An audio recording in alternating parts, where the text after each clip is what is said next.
Hey, greetings, friends. Jacque Howard here, and welcome to Trenton365 Performing Arts. Big shout out to WING 1300 and WWFM Jazz on 2 for sharing some of this wonderful content that I have with the artists and different things that I see and ones that I meet, etc. Today is going to be absolutely no different. Today is going to be you're going to get a chance to hear a second conversation that I'm having with artist Mark Wade, bassist Mark Wade. And I'm excited about him. And I was just telling him about how I was listening to his track, The Soldier and the Fiddle. And I want to go into some details about that. But before I do that, I want to take care of some of the basic things, let you know that it's always important for you to reach out to the guests that I have on the show. One, that lets them know that, there's people out there who are listening and to be encouraged with what you're doing. So with that, please reach out to Mark in this occasion and any of the other folks that I've brought to you in the past. So Mark Wade is the bass player who I'm going to be bringing on in a second. Just like everyone else, take a couple minutes of your time, send them a word or two of encouragement. Let them know that you're listening to them, you appreciate the art and craft that they have, and then that way they can be edified, and then they can continue to do what they do, so they can continue to be a part of building a bigger community of a whole bunch of happy people who are doing the things that they like to do best. I'm coming to you from Hub 13 West Front Street in historic downtown Trenton. I'm in what's called the open space, or the great space, about 4,000 square feet here, approximately on this level. And it's 420 friendly, but we just had my 55th birthday party celebration and roast here with comedian Dan Regan and a bunch of friends. So thank you to Hub 13 for hosting us and having us. And you can come through too and have your event here as well. And stay tuned for more original art that will be shown here, and then also performing artists as well. Hopefully artists like my new friend, Mark Wade. With that being said, I'm going to bring Mark on here. And Mark, first of all, big shout out to you on the color combination, my friend. It means something to me. So we're kind of sort of connected fashion wise, which is nice to know that. So let's do a sort of a rehash of our original conversation, where you introduce yourself as an artist, and then I can ask you some questions. But before we do that, I want to say thank you for your music, for your art. As I was saying earlier, I was listening to The Soldier and the Fiddle, and this track that's over 10 minutes long is very peaceful. The note that I put down was peace. And listening to some of your other music, and then hearing some of the conversations, or at least the quotes that folks in the press has said, is that the art of jazz fits in with you. Like there's so much more than, he's playing notes or you're upright bass. It's more than you're just playing notes. There's something else to it. And I hope that through the time that we are here today and going forward, because you said you would love to come back and talk more, we can start sharing what that is and why you're so passionate about it. And we can figure out how others can find out more about you and what makes you so passionate. So let's get right into it, Mark. And again, thank you so much for your time. Oh, it's my pleasure, and thanks so much for having me on, man. It's great to be here.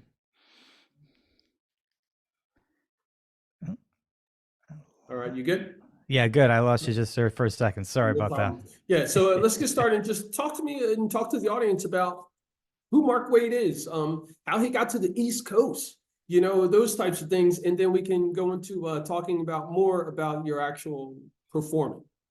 Well, sure. So I'm a bass player, composer living here in New York City. I've been here for probably about 30 years or so. It's been a while. Went to college here at New York University. Uh, as you alluded to, I'm originally from the Midwest. I was born in Detroit, moved around the Great Lakes region as a kid, but settled in New Jersey at a fairly young age. I was probably about 7 or 8 when I moved to New Jersey. Um, and so I've been on the East Coast most of my life, but not necessarily here in the city. Came to the city for college, like I said, and have been here ever since. So I'm a freelancer here in New York City. That's kind of how I've always applied my trade, is um, freelancer on various projects. Probably about 10 years ago, I put out my first album as a leader, a little later in life than some people do. But I kind of wanted to wait until I really felt like I had something to contribute, something to say that I could stand behind, not just to make a record for the sake of making a record, once I got out of school or something like that. And so So I waited a little while to do it, found the right band, kind of found the right music. Everything kind of came together. And that first record kind of launched my career as a artist, quote unquote, as a leader. And since then, I've been lucky to have some success, some critical success, and some attention from my music, which I'm, of course, always very grateful for. Awesome. Thanks for giving a shout out to your university, NYU, and Hmm. coming to New York. I want to talk about, you used the term about becoming a leader, so to speak, and a leader of a band. And I don't often hear that, and Hmm. I'd like for you to drill down on that, because I'm curious as to what brought you to that conclusion of saying, hey, there is a very clear entity that's leading this, and where do I fit into this? And then knowing, hey, I'm ready to do that. Yeah, I think it's a little bit different being a band leader, being a bass player. I mean, certainly lots of bass players over the years have done it, right? It's not that it's unique or unprecedented, but it's a little different for us because most of the time we're in a position where we're the back line, we're the accompaniment, we're the guts that drive the band along with the drummer and all that other kind of stuff. So stepping out as a leader is a little different.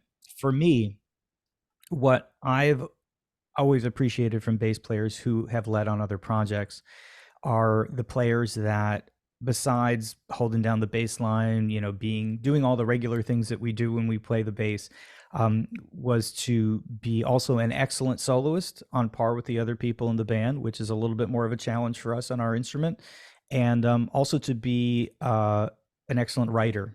So the composition part is very important to me, and also being able to hold my own as a soloist with the rest of the band, very important to me. So one of the reasons why I picked the format that I did for all my records, all my records are piano trio records, and the piano trio, just piano, bass, and drums, gives you a lot of freedom, gives you a lot of sonic freedom as a bass player, where you can be heard and you have room to be maybe a little more expressive than you might if you were in a situation like a large ensemble, a big band, 10-piece band, something like that. But with all freedom comes responsibility, and that puts a lot more pressure on you as a player. And that's something that I really embraced and really wanted to have to challenge for myself. That's awesome to hear that. Whenever I hear that term, with freedom comes a big responsibility. I think about KRS-One and what he has done to the music scene, and of course, there's Mm. many others who have used that, but that just comes to mind. And then hearing you say it in the context of, again, the leader of a band and also being a bass player, and how that all comes together and coexists is different than other instruments. Mm. Um, on your website, one of the, and I apologize for not giving them the credit by name, but one of the quotes was that you were compared to other well-known, established bass players. Mm. And I'd like for you to just kind of talk about kind of what that feels like to have this perspective of humility, obviously, because you're comfortable with saying, hey, I'm not quite ready to be a leader yet. So there's this humility that's naturally in you. And then to hear others heap so much praise upon you with your work. Yeah, I think you have to take all that stuff with a grain of salt. To be quite honest with you, you've got to stay. I look at it this way: my music sounds the way it sounds, and if people like it and they write about it, that's great. And if they don't, that's great too. Like, the music is still the same. And while, of course, I'm always extremely grateful for the coverage that I get, and I'm grateful for the praise that people have been willing to stick their neck out there for me, um, I think that it's important as an artist for all of us, whether you're doing great or maybe you're looking for more, to never get too high when the praise comes in that sounds really good, and never to get too low when it doesn't. You should never believe the best things they say about you, and you should never believe the worst things either. You have to kind of keep an even keel, I think, if you're going to sustain that process of playing music, writing music, creating music, sustaining a career. I think takes a little bit of a thick skin at times, and it also takes a little bit of a constant desire to ground yourself and never get a little too excited when success comes your way. That's a great way to put everything. And I think if more of us just in everyday life took that kind of a perspective, I think that we'd be able to push off some of those different energies that have the ability to, set our emotions one way or the other. With that being said, as a child, was the bass just something like the first time you heard a note, it was like, what is that? Like, what was it that drew you to that instrument in particular? And what is the relationship? How has it evolved from when you were first introduced to it to where you are now with the bass? Well, that's a good question. Well, for me, it's kind of an atypical story. I came to music late in life. I didn't grow up in a musical household. I wasn't really even all that clued into music. Didn't play it in grade school. For me, funny story. So, I was probably about 14 years old, about to start high school, and as is often the case, you have a bunch of friends and you have certain fads or trends that the kids of whatever age might be in, and the skateboarding fad was winding down, and the learn to play guitar fad was now coming into full swing. And I was late to join some of my friends with this stuff, and I said, okay, well, maybe I'll go get a guitar like you guys. And they said, no, no, no, you should play bass, because they already had too many guitar players. So I said, okay. I had no idea what the bass was. It was not an experience for me up to that point where I heard, that magic song that opened the gates, and the sun came pouring in, and I was converted right then and there. Really didn't work that way. It was totally an accident. Someone said, hey, go check it out. But then when I did, I was into it. I got into it. I started listening for the bass in music, which the average private citizen out there listening to music might not always be listening directly to that bass line or listening for the bass. So once I started doing that, then I did get hooked. And once I started, I was in it. I was practicing every day. I was trying to learn songs off the radio, and then the rest is history. As far as how it relates to me today, on one hand, of course, I'm so far away from that kid who didn't know what the names of the strings were or whatever. But the one thing that I'd like to think that I still have is that same kind of spark, that excitement that kind of drives me to continue to learn how to play the instrument, to continue to aspire to play better, and to grow, as a musician. I think it's important never to lose that spark, because when you do, then you're just kind of treading water, I think, at that point. And it's more just like a job, as opposed Yeah. to something that you're passionate about. Yeah.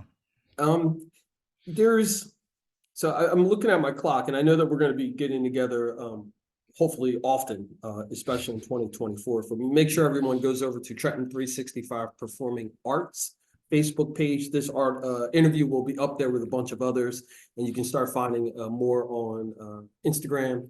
And yeah, Instagram and Facebook for Trenton365 Performing Arts. All the different musicians and folks that I have a conversation with, like Mark Wade. Mark, I want to get into talking a bit about specifics in the music. You had said that when you started listening to the bass, like the bass lines and songs, it started, I guess it gets into your blood, and it's just like everything else, it starts to take over. When you were deciding to lead a band, to put something out with your name on it, the decisions of what songs you would do and how they would fit in with your instrument as a leader, can you talk a little bit about that process? And then specifically, I want you to talk about the soldier and the fiddle. Well, sure. So the bent of my band, the thrust of my band from the beginning has always been original music, original compositions that I write. So while some people may take an approach where, even though the leader might have their name on the front of the CD there, but other people may contribute as writers to the band, or maybe you play a lot of standards or whatever it might be.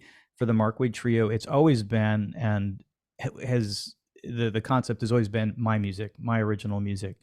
When I write music, I'm not writing, by and large, I'm not writing really with the bass in mind. I'm just writing for the music in mind. I compose at the piano. I don't compose on the bass. If there's a very specific technical bass kind of thing that I want to do, I might try it on the instrument first, just to make sure I'm not putting myself in jail with something that is just not very practical. But by and large, I'd rather try to challenge myself to realize the music that I hear in my head as opposed to being bound by the music that my hands want to play. And I think that's a number one reason why I don't write at the bass very much, because I want to sit at an instrument that is not my first instrument, where I'm just really going off the sounds that I hear. So that's the band. We play my music, specifically the Soldier and the Fiddle. I love that song. That's probably, you're not supposed to play favorites, I suppose, but and I don't like to publicly do that too much when with albums, because everybody should be free to make decisions of what they like and don't like. I don't like people telling me what to listen to, and I don't like to tell people what they should listen to. You can make up your mind for yourself, I feel like. But I do like that track off that record. I do. That this whole album that came off of, that was the True Stories album that we put out a few years back. The concept behind the album was that each song was supposed to be an amalgam of material from a song that influenced me, and then my own original material to create something new from that. And for the Soldier and the Fiddle, I loosely took some motives and rhythmic ideas from Stravinsky's Histoire de Soldat, a chamber music piece, not a jazz piece. I love classical music as well. And in fact, my next project will feature quite a bit more of things like that. Um, so the Soldier and the Fiddle, it's a 10-minute piece. It's a rather long, introspective kind of song. But that the rhythm that you hear, for any listeners who go and check out the song, this kind of driving rhythm is typical as a signature of Stravinsky's work from Histoire, where it sounds like the bass is just playing a very simple march, but all around it, the rhythms are actually shifting in all these different time signatures, so that it's both grounded and unsettling at the same time. And that's really kind of the concept behind that. Yeah. Well, I mean, as a young person, I remember how I was captivated by listening to Pink Floyd's Dark Side of the Moon, and listening to it through the whole album. And I always had this idea of, man, it would be so awesome to see on a screen or in an auditorium what is going on in my head. As far as people, the running, you all know the song, and going into the clocks and all that stuff going on. I kind of hear that that's sort of what you're doing with trying to take just what that reverberation is in your mind and saying, okay, well, how does it come out? And how does it come out as close as possible to that? And you have to interpret that with other people, because again, you're leading this group. So it's like, how do you explain to someone what you're thinking, but you're trying to physically show them? Can you talk about your relationship with the trio, and how you've all worked together, and how it is going? Well, yeah. So every band has its own dynamic. Every band has its own way of working. Um, on one hand, with this band, I'm the leader. It's my decisions, what we play. It's all my music. And so on one hand, you could say that sounds like a very top-down approach, right? Like I'm giving them orders, but it's really not like that. Particularly, I think not for jazz. It just doesn't really work too well. I purposely picked the musicians in this group because I trust them. I trust their musical instincts. I like their musical instincts. And so their feedback is an integral part of us making this music. Like I work very hard on writing out the music, and I have very specific ideas, and I have a clear concept and all that. And then I bring it to the rehearsal, and then the next phase of the writing, in a way, the composition begins, because how Tim Harrison, my piano player, or Scott Newman, the drummer, how they interpret certain things is it's going to change. And I'm not trying to control that. I'm trying to let them bring what they have to the table. In the end, while I'm the leader and it's my name that goes on the project, if you were to just put the CD on without knowing who these people were, any names or anything like that, my goal is that you would listen to the project and not know who the leader was. It wouldn't just say, well, there's just tons of bass on here, it must be the bass player's album, or there's tons of piano, it must be the piano player's album. I try to have room for all three of us to express equally and have room equally to shine. To me, that's the power of the piano trio, and the kind of the strength of our group is that, again, if you listen to it, you would never really know who the boss was. Oh man, I'm getting these visions of you playing as the trio's playing, and I've been seeing this idea and this concept of just being in a space where you can't see the music that's being played. It's like almost like a dark room, Right. but you can hear it and you can feel it. And you go through meander through this whole series of different things. And I don't know why that just keeps coming to mind with what you're doing. Like you don't need to physically see what you're trying to convey. This is something that you're going to feel through the hearing. And I would assume if it was done in a technological way where you could kind of feel in that space like the waves of sound. Oh man. Well, I'm stoked because the Soldier in the Fiddle, I mean, it was my prep coming in here. I just had it playing as I'm going over my notes, settling down, and it was very pleasing. And the term like peace just came to me. Like that's what a lot of I think of what I've heard of your music so far. It's a very peace feeling music. Coming up, what do you have next? I mean, I say have next, not like you're done anything. But I mean, there's always, as an artist, I'm sure you're always thinking about something or contemplating something or tweaking something. Maybe we can tell the folks a little bit about what you're thinking right now. Yeah, so there's very much on the horizon here is the next album for the trio, and some of this is music that I've been sitting on for probably like 5 or 6 years. I was really in a pretty crazy writing phase there for a little while, where I was really churning out a lot of stuff. I'm probably sitting on more than 2 albums worth of material right now that we haven't recorded. So there's stuff in the pipe, but the next project will be this project I alluded to, which is it's synthesizing and taking some themes from popular and maybe not as so popular classical music and distilling it down for the jazz piano trio. So it's a jazz record. It's not a classical record. We're playing jazz or it's improvised music. But I'm using some of the themes from some big orchestral works, as well as something big like an orchestral piece, or maybe something small like a solo piano piece that I expand out for us. Composers like Frederick Chopin, Bach, those would be typical people who've done that before, but maybe some less obvious pieces like the first couple of movements of the Sibelius Violin Concerto, or the Wagner Siegfried Idyll, or Gorecki Third Symphony. I mean, things that maybe, unless you're really into the classical rep, you might not even be familiar with some of these composers or those works. Some you might. And I think it's really just another kind of challenge for me as an arranger, as a writer, to kind of pair new material with this, and comes out of my love, for playing classical music as well. Man. Oh, Mark, I am so excited. And thank you for being someone who uses social media professionally. Thank you. And folks, that's how I got connected with him, reached out to him, said, "Hey, I got to check this guy out." And Mm, that's how it works. I'm stoked, and I'm looking forward mm. to you coming back and sharing more. And I'm going to do my homework on how synthesizing orchestral pieces into jazz, because I want to see what you're going to do and have Trenton365 support you in your efforts and get some more people to start listening to your music. Thank you so much for your time, and probably be in touch and have you back in about 4 to 6 weeks. Sounds great to me. Hey, really a pleasure to be here and chat with you, and definitely looking back and coming back for round two. Awesome. Thank you so much. Mark Wade, bassist.